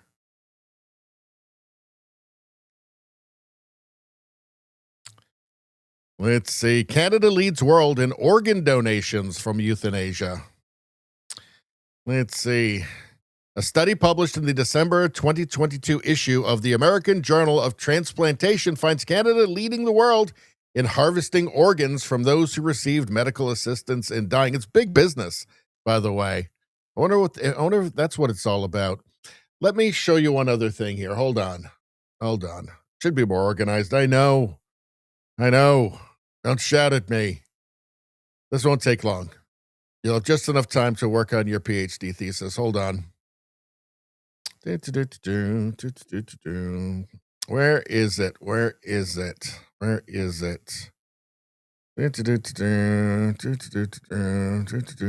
There we go. All right. So let's see. Well, they're going to next year. It's going to be for people with mental health issues. So like depressed people with drug addiction, that sort of thing. Here's a Montreal physician of 30 years speaking out against Canada's assisted suicide policies. Let's take a look. My name is Dr. Peter Blusanovics. I'm a family physician in Montreal who has been practicing for over 30 years. I have experienced helping patients in offices, in emergency rooms, and in mental health institutions. And I have treated many with mental illnesses in these settings. And that's why I'm here today. I want to provide a voice for our most vulnerable, those who have and are suffering from mental illness. Bill C-218 needs to pass to put a stop to euthanasia for people with mental illness. Basic needs are currently not being met in our healthcare system. Without this bill, we are condoning a bypass towards suicide and blatantly admitting defeat. Yeah, so next year it's going to be medical assistance in dying for mental illness, for depression. It's actually already happened in Canada for depression. Hold on a second. Hold on. Here we have a Canadian woman campaigning for a wheelchair ramp to her private residence. Was instead offered medically assisted death. So wheelchair ramp, please. No, I'm afraid you're just going to have to die. Let's see. Ryan Garrettson posted this. This 84-year-old woman woke up one morning in horrible pain. She went to the Vancouver General Hospital to find out what was going on. Before she got any answers, the nurse offered her MAID. When euthanizing is offered before care, there's a problem. This was not a terminal disease, a terminal illness. They just wanted her dead. Guess just out of the way. Canadian government offers man death because he's poor. MAID as an alternative to poverty on City News. Oh, yeah, funeral homes in Canada. There's a funeral home in Canada that wants to help people skip the line and go straight to the casket. A funeral home in Canada has decided to make euthanasia even more appealing by offering patients a room where they can undergo assisted suicide right on site. It's just Canada's becoming like Futurama, I guess, and at least in the killing yourself way. Billboard Chris says, Billboard Chris posted this from Life News. Canada is killing people in assisted suicide the same day they request it. How is that ethical at all?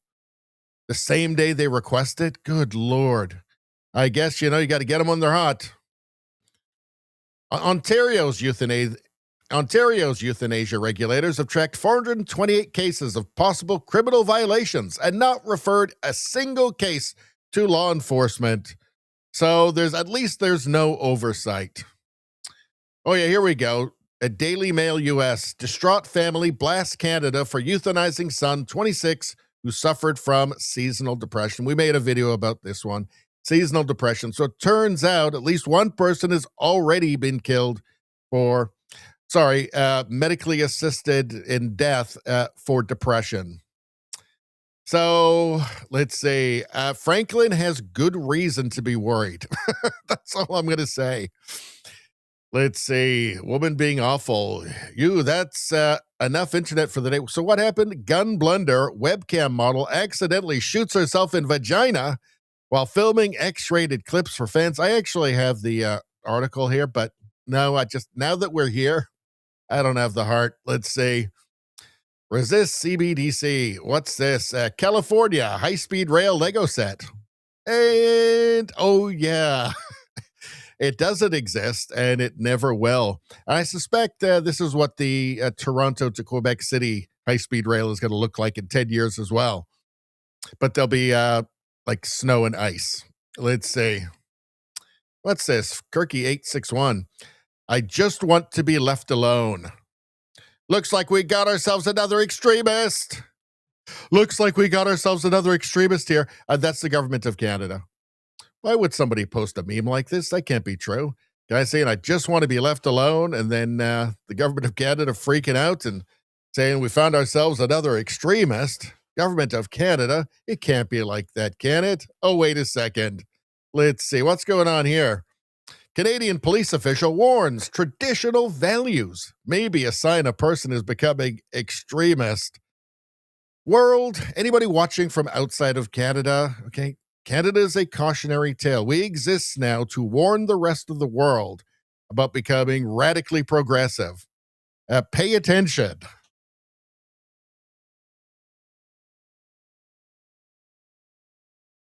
Where's the, hold on. General. Well, radicalization in general quite often will show by people isolating themselves and changing their behavior, like changing what they're saying on a subject, like becoming more extremist. Like, and if someone you know was very believed in equal gender rights, but all of a sudden are leaning towards like traditional values, and that might be a sign that they're becoming more extremist. But what are traditional values to this woman? I definitely feel like she's got a political slant. Definitely think that. But what is what is traditional to her? Like a woman who wants to be a stay-at-home mom? Would that be extremism? Kind of sounds like it would be, wouldn't it? Yeah. So it's a meme, and it's also real. So, and I guess those are the best memes, or maybe the worst. I don't know. And my point is that Canada sucks. Let's see. What's this? Never go full Candace. What happened to Candace? What happened to her? This whole like Tyler Robinson thing. I mean, here's the prosecution saying the cameras captured Tyler Robinson going to the sniper's perch, taking the shot at Charlie Kirk, then running away into a wooded area. Like, I don't know. The whole thing seemed pretty open and shut to me from the start. It's almost like she wants to destroy the conservative movement in the United States. I don't know. It's weird, but yeah, never go full Candace. That's for sure. The Liberal Party in one short video. Let's see. Trying to climb up, and they keep letting the ladder down. That's the Liberal Party there. So this is the Canadian people. The sad thing is that he's reaching up there to try and hand his vote for them. So, because Canada's done this to itself. Like we didn't have to keep electing lunatics, radical progressives, net zero nut jobs, elitist globalists. We didn't have to do that. Did it to ourselves, sadly. Let's see. Women being awful. Let's see. Toxic king. Girls love being held, unless it's accountable. It's true. It's true. And I feel like I'm going to get in trouble now for some reason. I don't know why. Let's see. Little C's. AI is going to replace you. Oh, yeah? I'd like to see AI tumble out of bed and stumble to the kitchen. Tesla's going to have a robot for that. Don't worry, folks. And it's going to have a chest just like Dolly Parton's. At least one of the models will. Probably be adjustable. Let's see. National Roast. He's got a golden ticket. Get ready for hard times to get so much harder. Godspeed, everyone. Well, there's Mark Carney. with his majority government golden ticket there. I mean, the thing is that Charlie Bucket in the Chocolate Factory book was like good. He was good. And that's kind of like the whole point of him. He was good, right? And Mark Carney's not good. Mark Carney's terrible. He's just a bad person. This awful, greedy fearmonger. Yeah. So he's the golden ticket, by the way, is Canada's national credit card, which he's got to max out to pay for, global climate finance in Canada. Get ready. What's this? Craig Vandermeulen. Things I trust more than Mark Carney. Well, let's go through it. Flint, Michigan tap water. Yes. Gas station sushi. Mark Carney, gas station sushi. I go with the sushi. Let's see. And also the 3-week-old hamburger. Bill Cosby as the bartender. Ooh, ow. But yeah. Let's see. Taco Bell bathrooms. Tom Brady putting air in my tires. Uh-oh. A shark with a pet me sign. A North Korean trial. A shot from Dr. Fauci. A Casey Anthony daycare. A fart. Would I have diarrhea? Sad but true. All right. That's it, folks. That's it for the memes. Let's go back to the chat for a minute. What are you guys talking about? Now, hold on a second. Did I see something wonderful in the chat? Good Lord. It's a miracle. It's not even my birthday. Good Lord. How did this happen? Rosie has gifted a subscription to Radio Baloney on Rumble. This is obviously the best and most generous thing any person can do. Therefore, we must conclude Rosie is the best person ever. Let's go.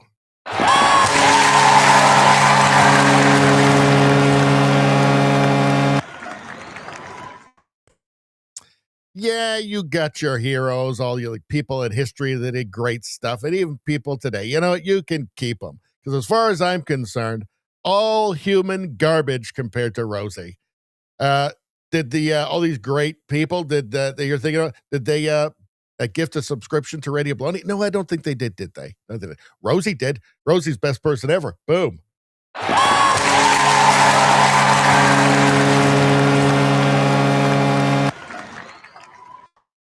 Case closed. By the way, it really is the best thing anybody can do for the channel. Thank you, Rosie. Much appreciated. That's an extra person who can come to our very special Rumble exclusive stream tomorrow. Let's see. Radio Streamer says, nothing better you can do than throw money at Richie. It's science. It sure is. It's number one. Izzy says, well, we have Chinese mobile electric cremation booths. Well, I believe Izzy there. And how you doing, Izzy? I believe Izzy is referring to the Chinese EVs that have a habit of locking you in from the inside and then lighting on fire and incinerating you. So that, I guess that's why Carney's bringing in 50,000 of them to Canada. Let's see. Radio Streamer says, just wow about the funeral home. It's hard to believe. So much that's happening today. People wouldn't have believed 20 years ago. They if you told them 20 years this will be happening, they'll be doing sex changes on children, and they'll be you can go to the funeral home and get same day suicide service, suicide and funeral on the same day. Unbelievable. Let's see.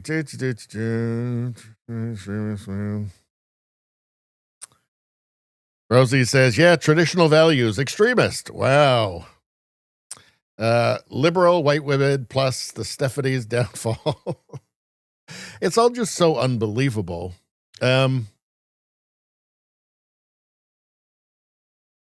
Let's see.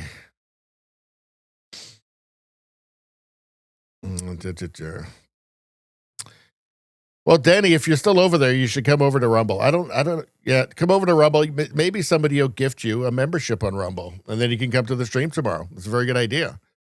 Let's see. What do we got next? All right. So let's see this. So from the White House, the official White House account says the golden age of America begins right now. Right now. It's the best now ever. Accelerating medical treatments for serious mental illness. You can see Joe Rogan is here, and they've decided to allow people with serious like trauma, PTSD to try psychedelics like MDMA, psilocybin, because there are trials ongoing and it's showing some promise. And let's take a very quick look here. So, National Library of Medicine. Psychoactive drugs, otherwise known as psychedelics, are being explored for their novel role in the treatment of PTSD patients. Psychoactive drugs such as MDMA, ketamine, and psilocybin have been shown to specifically target and decrease fear and anxiety pathways in the brain.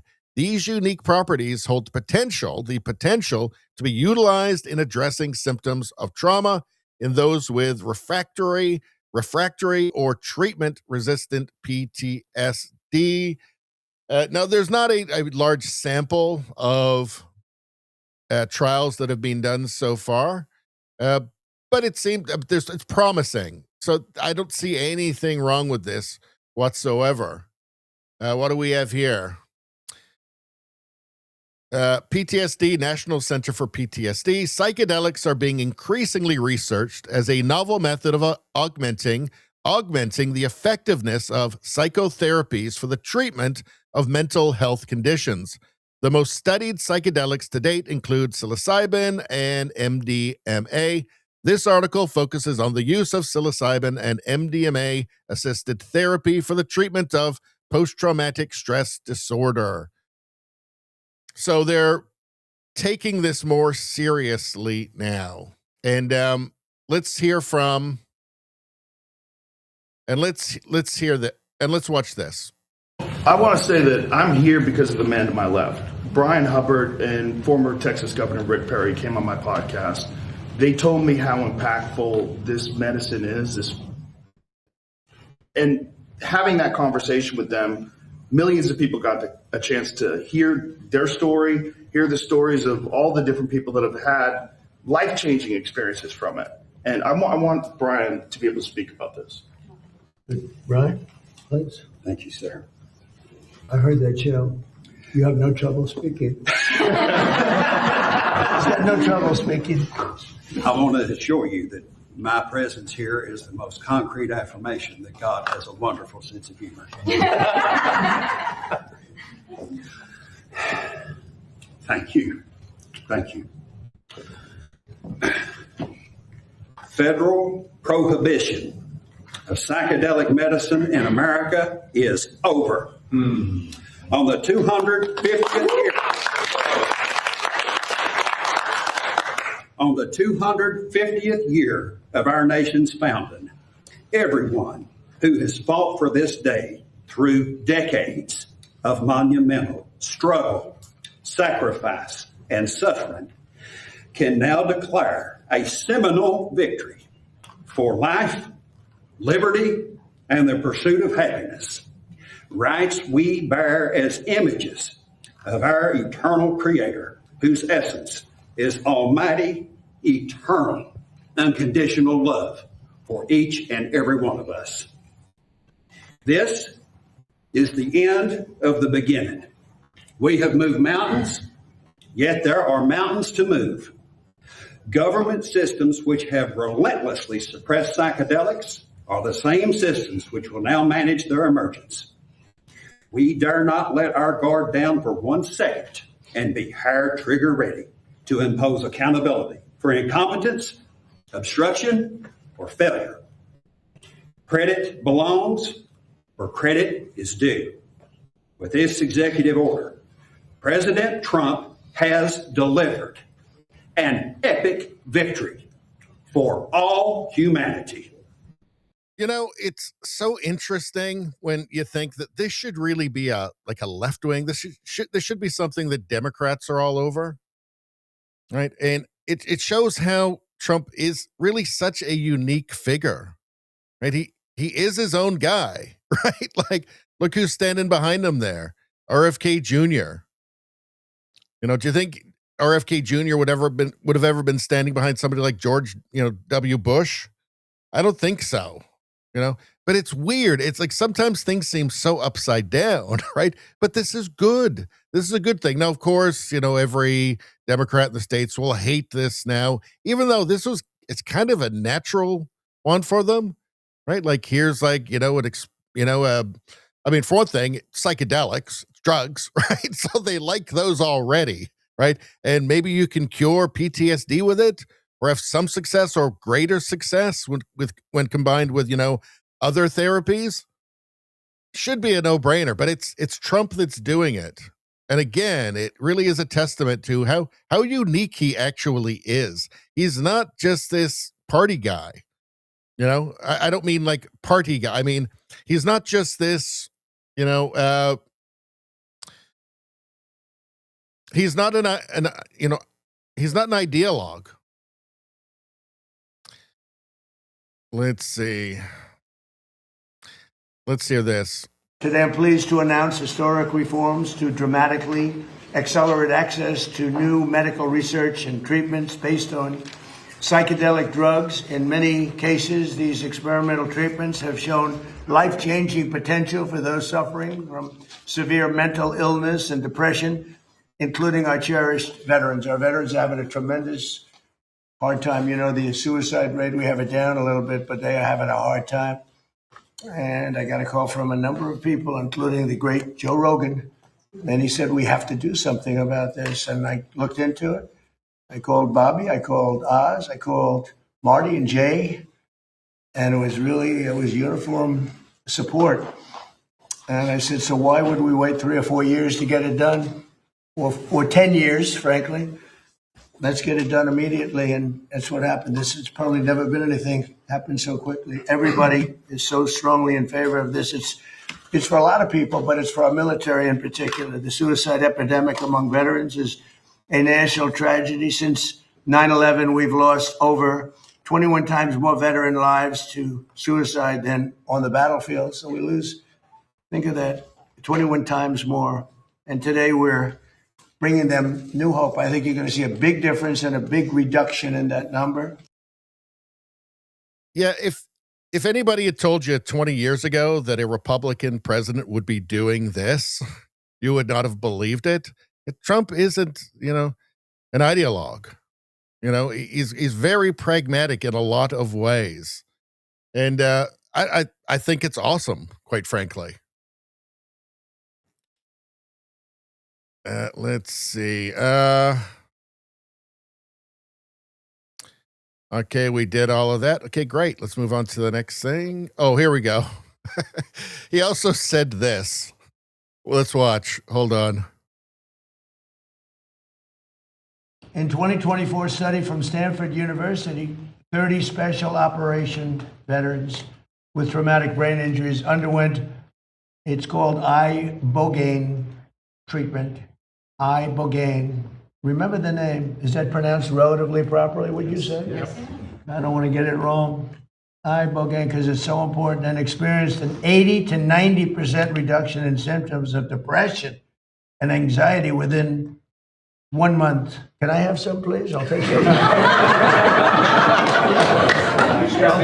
I'll take whatever it takes. I don't have time to be depressed. If you stay busy enough, maybe that works too. That's what I do. In Texas, Republican. Yeah, so Trump is still a boomer, for sure. But the thing is, generally speaking, like normal depression, yeah, like being busy, exercising, that really is the best medicine. Now, if you've got like severe PTSD from like a war zone or something, well, yeah, you're probably, You might need more than that, right? You might need more than that. But look, he's doing the right thing here. So give him credit for that, right? Fractal Friend says, this literally works. Well, yeah, I think there are severe cases of trauma, post-traumatic stress trauma or post-traumatic stress disorder that you probably maybe need a little bit of a helping hand with. So Trump's doing the right thing here, and good. And let's see. All right, here we are at the last tab of the evening, and so right here we're going to say goodbye to the YouTube stream, and we will continue on unleashed, unburdened by the censorship and by the just crazy, out of control copyright system on YouTube, which is incomprehensible and totally abused. So anybody watching over on YouTube, please join us over on Rumble. You can see the rest of the stream. We probably got another half hour or so to go. Before you do that, subscribe to the second channel, Radio Baloney News. That is where all of the clip videos go to. Look at this, race-based trees in Toronto, tree equity in Toronto. That's pretty commie. Let's see, 1.2 million of waste. Well, that's a video there about, let's see, the Canadian government spent 1.2 million to give cameras to gay homeless veterans. Apparently they couldn't find any. And anyway, I'm pretty sure all the cameras immediately got sold for drugs. Mark Carney wrong about everything. RFK there. Like, yes, all this great stuff. You can only get it at Radio Baloney News. The video, the channel you're watching right now is only for live streams now. So go to Radio Baloney News. And it's about 7 months old. And yeah, go do that. Do that. Just do that, I guess. Let's see. Let's go back to the chat for a minute.